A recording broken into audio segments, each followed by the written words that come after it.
Hi, my name is Robin Wong, and in this video I want to share the 10 default camera settings that I change when I use an Olympus OM-D cameras. Let's do this!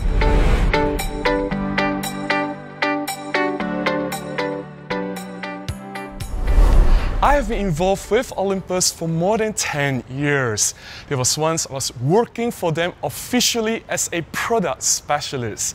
Therefore, I've been handling many Olympus cameras, and every time I get a new Olympus OM-D camera, there are several settings in the camera that I change immediately.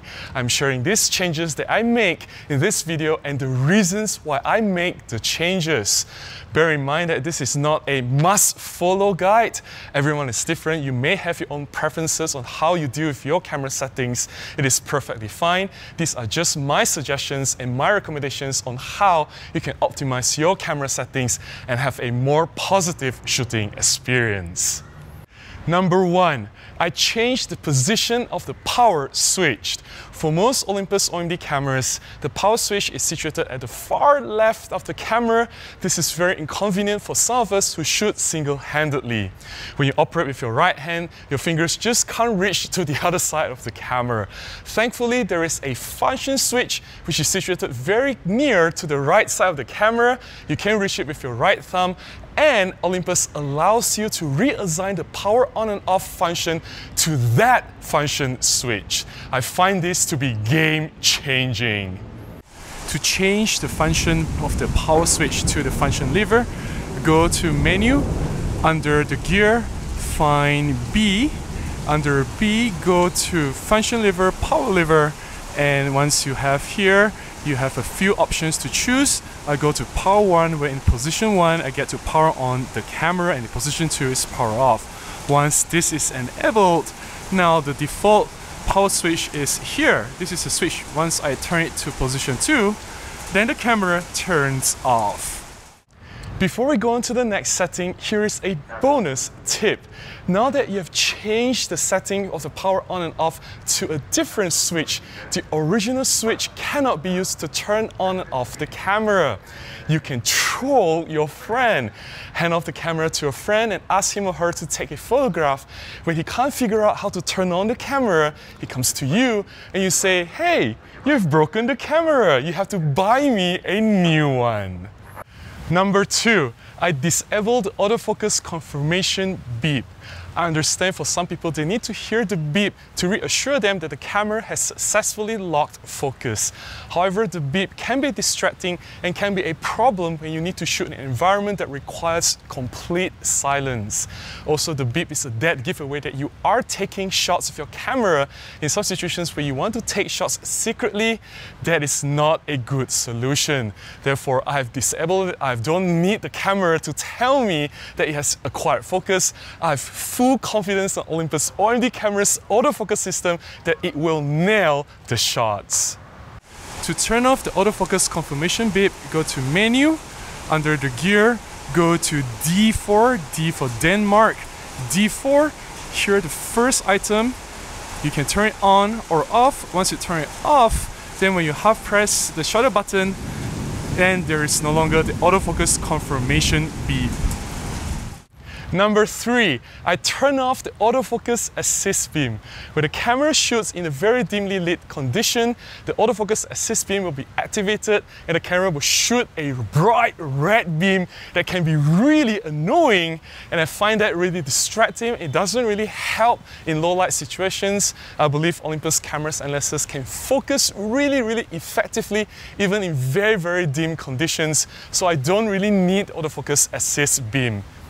Go to the menu, under the gear, go to A2, or was it the A3? Sorry, it's in A3. AF illuminator, turn that off. Once this is off, you won't have that annoying red beam shooting off your camera when the camera tries to focus in dark conditions. Number 4, I disabled the instant playback. Every time after you've taken a shot, the camera will give you a quick preview of the shot that you've just taken. I don't need that. That instant preview will actually slow down the camera. Well, you have to disable that by half pressing the shutter button to continue taking shots. That quick display interrupts your shooting process. What if something important happens during that preview? For me, I want my camera to be 100% ready at all times to jump at important shooting opportunities. I don't want any interruptions at all. Therefore, I disable the instant playback and I will only review my shots by pressing the review button if I want to. To turn off the instant playback, go to Menu. Under the last item on the left tab, which is a wrench icon, go to Rec View. In Rec View, just turn it off. Here you can choose different durations of the instant playback of the image to be displayed after each shot. I'll just turn it off as I've suggested so that every time I take a photograph, you see there is no disruption. I can immediately take another shot. It will show me immediately what I'm seeing through the viewfinder or the LCD screen without any interruptions. Number 5. I assign an ISO shortcut to one of the function buttons. ISO is an important setting in the camera that I do change regularly in any shoot that I do. Having a shortcut button to access the ISO function quickly is very important to me. For newer Olympus OM-D cameras like EM1X, EM1 Mark III, and EM5 Mark III, you do get a dedicated ISO button which you can press to access the ISO setting immediately. For the older Olympus OM-D cameras such as my EM1 Mark II and EM5 Mark II or the old EM1, you don't have a direct ISO button. Therefore, I would highly suggest that you customize one of the function buttons so that you can access the ISO directly. I would like to assign my ISO shortcut to this AEL and FL button here. And in order to do that, I have to go to Menu. Under Menu, go to the gear icon. Under gear icon, go to B for buttons. Under buttons, you go to button function, which is the first one. Go in again, then you can find which function to customize or change it to. So here I want to change the AL and FL function, so I'll change this to ISO. So I'll just find the ISO function. It should be, here it is. So once this is already enabled, I just have to press this AL and FL button here, then I can change my ISO directly. This is so much easier. Number 6, I use the smallest autofocus target area. For the autofocus boxes that you see around the camera screen, I choose the smallest one possible so that it can give me the most accurate focus for that one particular part that I want to be in focus in my composition. To access the focusing area, just press any one of the up, down, left, right button. For EM10 cameras, you may need to press the left button. For all other OM-D cameras, you can just press up, down, left, right. You can find this focusing box where you can move around to find where you want to focus. Now to make it smaller, once you're on the screen, all you have to do is just turn the front dial. And once you turn the front dial, you can change the size of the focusing box. So naturally, I've recommended to choose the smallest one to get the most accurate possible focusing from an Olympus OM-D camera. Crazy thing, it is raining again. What to do? The shoot has to go on. Number 7, I enable the autofocus targeting pad. This is very important to me because whenever I shoot through the viewfinder and I want to change the focusing point, instead of pressing the up, down, left, right button repeatedly, I can just slide my finger across the LCD screen to quickly and more effectively change the focusing point. This is definitely something that will improve your shooting experience as well. To find the autofocus targeting pad, go to Menu, under the gear, go to A2. Here you can find AF targeting pad, turn it on.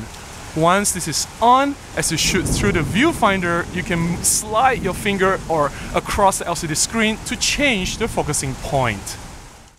Number 8, I turn off the live view boost for manual shooting. By default, if you're shooting manual mode on your Olympus OM-D cameras, the live view boost is turned on. When the live view boost is on, it means that the exposure live simulation is turned off. Whenever you change your camera settings, the shutter speed, aperture or ISO, the exposure changes will not be reflected live on your live simulation when you shoot through the electronic viewfinder or LCD screen. To see what you see is what you get. Every time you change the camera settings, you want the changes to be reflected as you see it live on your camera when you shoot. Turn off the live view boost. To change the live view boost setting, go to Menu, under the gear, go to D2, D for display, D2. Under D2 you have live view boost. Go to manual shooting. By default, most cameras for Olympus is turned on. Now I will turn it off. Once this is off, if you are in manual now, in aperture mode, let me just turn it to manual now quickly. Under manual, as you change the shutter speed or aperture, as you can see, the brightness or the exposure will be simulated live on your LCD screen. It is what you see, is what you get. Now turn this off so that it is easier for you to shoot. You already see the results even before you press the shutter button. The rain is getting much heavier, and I hope that the audio is still doing fine. I think this is a good test to see how well this microphone fares in such a loud environment. Anyways, moving on to number 9. I activate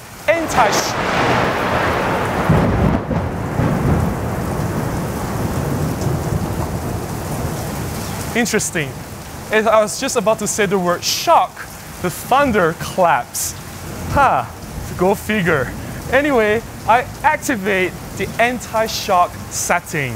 By default, anti-shock is disabled in Olympus OM-D cameras. And there is a chance that your camera will suffer shutter shock. When shutter shock happens, it will cause some softness in your images. This is due to the vibration that is induced of the movement of the shutter when it opens and closes in your camera. To prevent shutter shock and to make sure that you get sharp images again and again in every shot that you take with the Olympus OM-D camera, I highly recommend that you activate the anti-shock setting. I've made a video to talk about this, anti-shock, shutter shock, and how to prevent that. Please check out the video, I'll put the link up here if you have not done so. To find the anti-shock setting, go to Menu, under the camera number 2. The second tab up here, there is the anti-shock or silent mode. Go in and enable the anti-shock 0 seconds. This is very important, 0 seconds, so that there is no delay. Once this is enabled, then you'll be rest assured that there will be no more shutter shock. And finally, number 10, enable the large superfine setting for JPEG. Most of the time, I shoot in RAW, and I'll post-process later when I'm at home. But sometimes there are clients who will demand the images immediately on the spot after the shooting session. Therefore, JPEG is the only way to go if the client needs it immediately. To make sure that you give the best possible outcome from your Olympus OM-D camera, the best possible JPEG setting is large super fine. And the large super fine setting is hidden in most OM-D cameras. To find the hidden large superfine JPEG setting, go to Menu, under the gear, go to G. In G, you'll see this set. This is for you to modify the JPEG record modes for size and compression rate. Go in. Here you can customize all the settings that you want. Ensure that one of them is super fine. SF super fine is the best compression. Large is the largest size that the megapixels a camera can give you. So LSF is the best setting that you have. Once this is enabled, press OK to bring up the super control panel. Then under here, either you shoot RAW or other JPEG settings or RAW plus JPEG. I naturally just shoot RAW, but if I need to shoot JPEG as well, I will shoot RAW plus large superfine JPEG. That will give me the RAW file if I still need it, or large superfine that I can deliver immediately to my client. That's all I have to share in this session on the 10 settings that I changed in the Olympus OM-D camera. and the thunderstorm is getting crazy, and the camera is moving. So I guess I have to see you in the next one. I hope you enjoy this. If you found this beneficial to you, please consider buying me a cup of coffee. I've braved the thunderstorm for you. You can contribute to my PayPal account directly. I'll put the links in the description below. And please give me a like, please subscribe, share, and I'll definitely see you in the next one. Until then, please go out and take more photographs. Bye-bye.